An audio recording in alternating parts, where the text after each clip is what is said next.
very small articles. We see one by one. First, about what is meant by genome.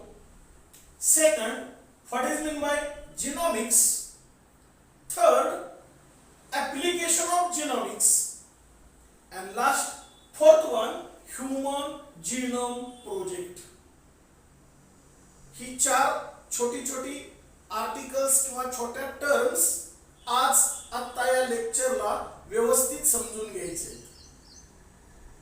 खरं तर या आत्ताच्या biotechnology, genetics किंवा molecular बायोलॉजीच्या युगामध्ये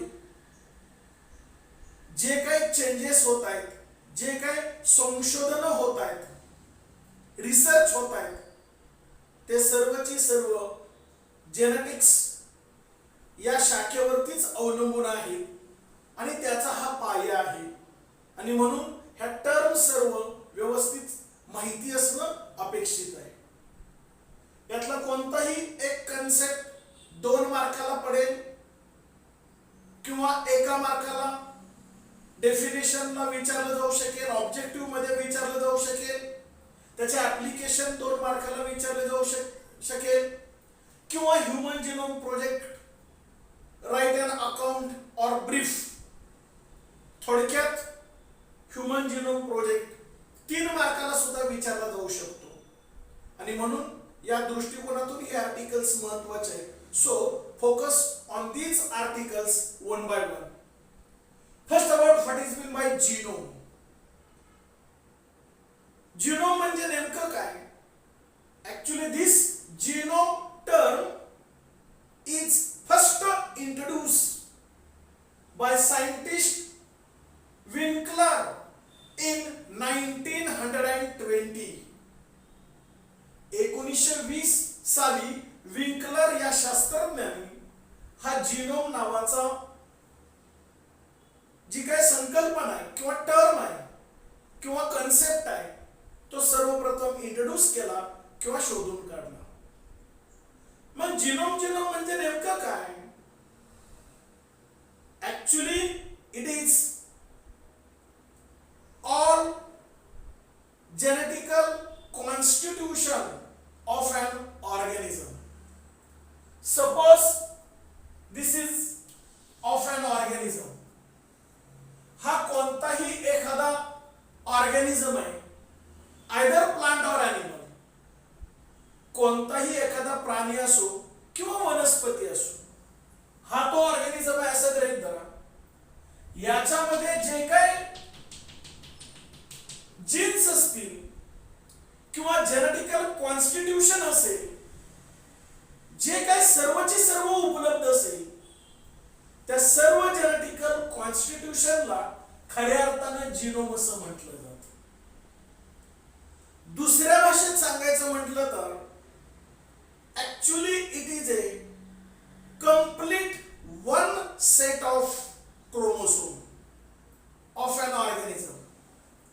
समजा हा ऑर्गॅनिझम आहे, याचा क्रोमोसोमचा एक सेट घेतला तर क्रोमोसोम मध्ये आपण पाठीमागच्या लेक्चरला पाहिलेला आहे. ऍक्च्युली क्रोमोसोम कन्सिस्ट डीएनए, त्याच्यामध्ये डीएनए असतो आणि डीएनए मध्ये छोटे छोटे डीएनए चे स्मॉल पीस सेगमेंट्स म्हणजे कोण असतात? जीन्स. थोडक्यात क्रोमोसोम मध्ये कोण असतं? Genes. One complete set of chromosome म्हणजे त्याच्यामध्ये असणारे सर्व जीन्स, जेनेटिकल कॉन्स्टिट्यूशन या सर्वांचा त्या ठिकाणी अभ्यास केला जातो. याला खऱ्या अर्थानं जीनोम असं म्हटलं जातं. पुन्हा एकदा ती टर्म पहा. Actually it is a complete one set of chromosome of an organism is called as a genome. किंवा काय म्हटलं होतं?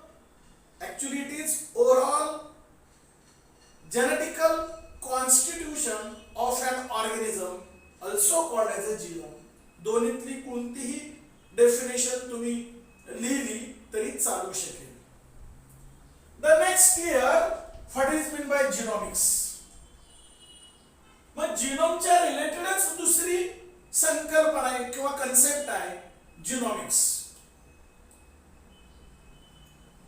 Actually, this term genomics first introduced by scientist Roderick in 1986.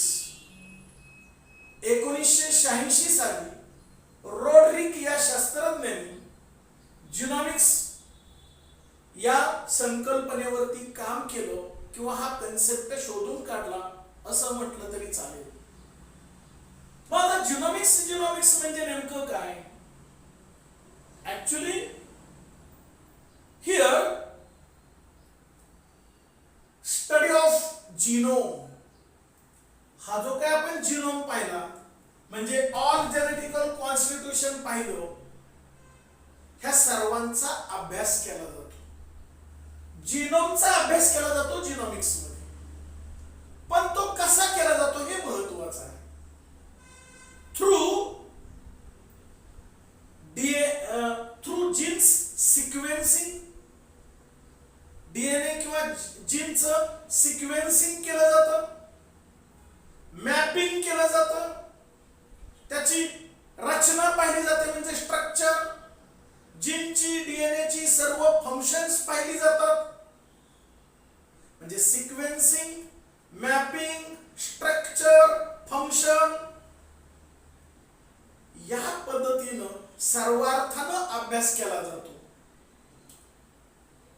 याला म्हटलं जातं जिनोमिक्स.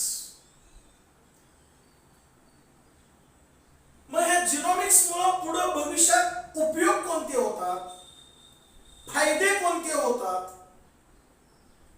तर अनेक प्रकारे फायदे होतात, उपयोग होतात. मी महत्वाचे 4 सांगतो. Actually genomics is helps in agricultural field. आपल्या ऍग्रिकल्चरल फील्ड मध्ये त्याचा जास्त उपयोग होतो. कारण आपला भारताचा नकाशा किंवा भारताची जमीन आहे तेवढीच आहे, पण दिवसेंदिवस आपली लोकसंख्या वाढती आहे. मग ह्या वाढत्या लोकसंख्येला जर अन्नधान्य पुरायचं असेल तर कमी जागेमध्ये जास्त उत्पादन निर्माण झालं पाहिजे. म्हणजे कमी बियाणं पेरलं तरी जास्त पीक आलं पाहिजे. म्हणजे नवनवीन व्हरायटीचं संशोधन झालं पाहिजे. या पद्धतीनं ऍग्रिकल्चरल फील्ड मध्ये शक्यतो आपणाला जिनोमिक्सचा अभ्यास उपयोगी पडतो. त्यामुळं ट्रान्सजेनिक क्रॉप इंट्रोड्यूस करता येतात, डेव्हलप करता येतात. ॲनिमल्स मध्ये सुद्धा त्याचा त्याच पद्धतीने उपयोग होतो. जे काय आता आपण बर्ड्स वगैरे पाहतो, चिकन वगैरे, त्याच्या ज्या काय व्हरायटी आहेत, म्हणजे कमी दिवसामध्ये जास्त लवकर मोठ्या होतात आणि यूज ॲज अ फूड, अन्न म्हणून त्याचा आपण उपयोग करू शकतो. या पद्धतीनं ट्रान्सजेनिक ॲनिमल्स सुद्धा डेव्हलप करण्यासाठी उपयोग या ठिकाणी जिनोमिक्सचा झालेला दिसून येईल. म्हणजे ऍग्रिकल्चरल फील्ड मध्ये सुद्धा उपयोग होतो किंवा ट्रान्सजेनिक क्रॉप किंवा ट्रान्सजेनिक ॲनिमल्स डेव्हलप करण्यासाठी सुद्धा होतो. त्याचबरोबर अजून काय महत्वाचा उपयोग होईल? Here genomics also useful in forensic analysis. जेव्हा शोध लागतो म्हणजे डीएनए वरून टेस्ट घ्यायचे, कुणी खून केला किंवा कुणी चोरी केली किंवा काही अशी एखादं कॉम्प्लेक्स क्रिटिकल केस असेल, त्यावेळेला जेव्हा त्या केसची चिरफाड करायची असते, शोध लावायचा असतो, त्यावेळेला फॉरेन्सिक सायन्स या फॅकल्टीमध्ये अनालिसिस करण्यासाठी जिनोमिक्सचा फार फार उपयोग होतो. हे फार महत्वाचं आहे.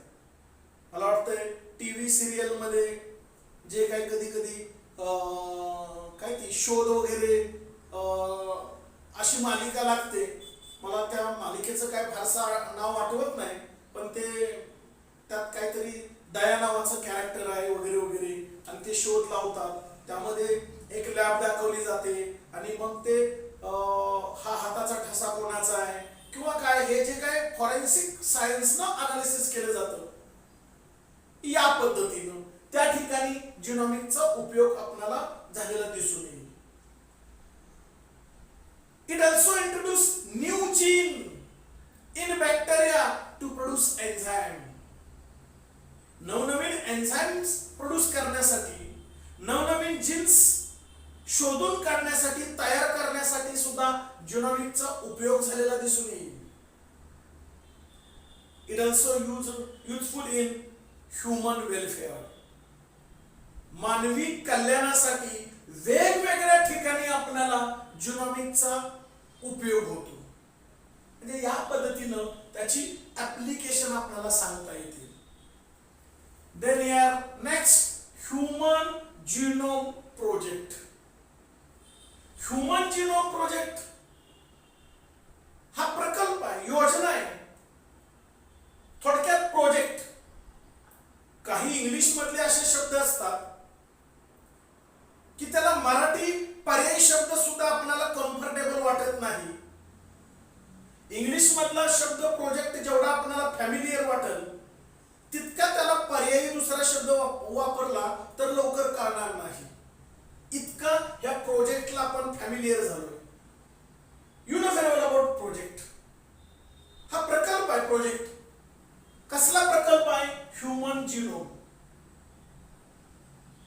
इट वॉज स्टार्टेड और इनिशिएटेड इन 1990. 1990 ला या प्रकल्पाला सुरुवात झाली. Here and completed in 2003. 2003 साली हा प्रोजेक्ट कंप्लीट झाला. मग हा प्रोजेक्ट कोणाच्या अंडर काम करत होता? This project is worked under US department of energy and national institute of health. US department of energy and national institute of health याच्या अंडर हा प्रोजेक्ट चालू होता 1990 साली आणि पूर्ण कधी झाला? 2003 साली. Actually over 12 countries are participated in this research project or program. जगभरातील 12 पेक्षा जास्त देशांनी याच्यामध्ये सहभाग घेतलेला होता.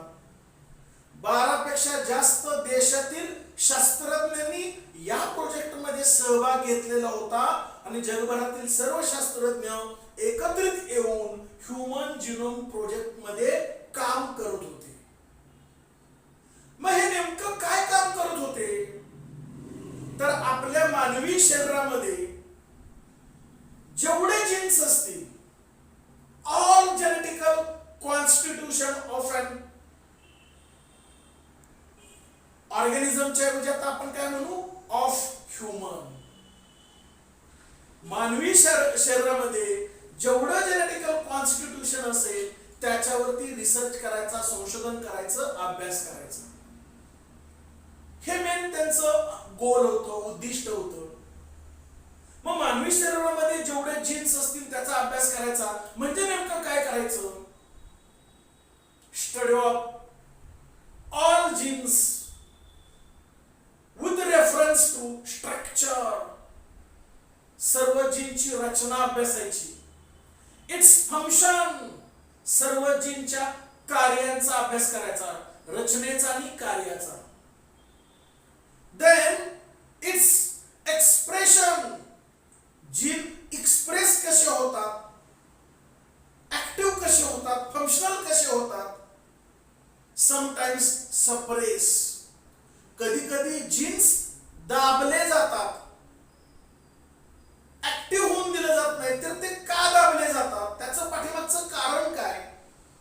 म्हणजे expression, suppression, structure, function, nature, जीनचं स्वरूप कसं आहे, इट्स इव्होल्युशन, जीन्स मध्ये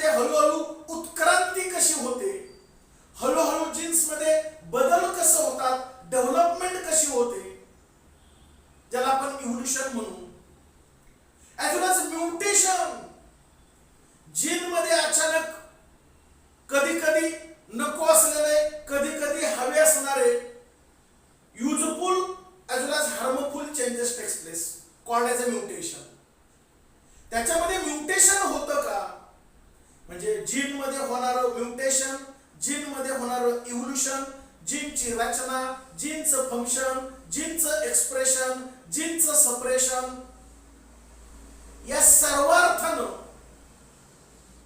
सर्वार्थानं जीनचा अभ्यास केला जातो. आणि म्हणून ह्युमनचं पूर्णपणे ज्याला आपण म्हणतो बिहेवियर, सर्वार्थानं त्याचं बिहेवियर लक्षात येतं. सायकोलॉजी कशी असेल, त्याचं ह्युमनचं नेचर कसं असेल, या पद्धतीनं ह्युमनच्या बॉडीतलं सर्व जीनचा सर्वार्थानं अभ्यास केलेला आहे. याला म्हटलं जातं ह्युमन जिनोम प्रोजेक्ट. ऍक्च्युली असा अंदाज होता की अंदाजे 80,000 ते 1,00,000पर्यंत जेनेटिकल कॉन्स्टिट्यूशन किंवा जीन्स त्या ठिकाणी असतील. शास्त्रज्ञांनी त्याच्यावरती वर्क केल्यानंतर त्यांच्या लक्षात आलं near about 20 to 25,000 genes are introduced by scientists in human genome project. 20,000 ते 25,000 जीन्स शास्त्रज्ञांनी अभ्यासले ह्युमन जिनोम प्रोजेक्ट मध्ये.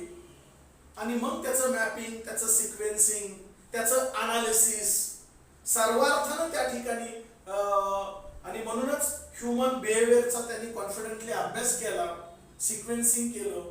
या पद्धतीनं अगदी ज्याला ब्ल्यूप्रिंट म्हणतो, फिंगरप्रिंट म्हणतो, डीएनए ब्ल्यूप्रिंट, फिंगरप्रिंट वगैरे, तो पुढच्या नेक्स्ट लेक्चरला आपण ते एक्सप्लेन करणार आहोतच. पण या पद्धतीनं जीनचा मानवी शरीरातील सर्वार्थानं अभ्यास केला. याला म्हणायचं human genome project. I hope you understand about these 4 concepts. Are you getting this? Is it clear? Okay, thank you.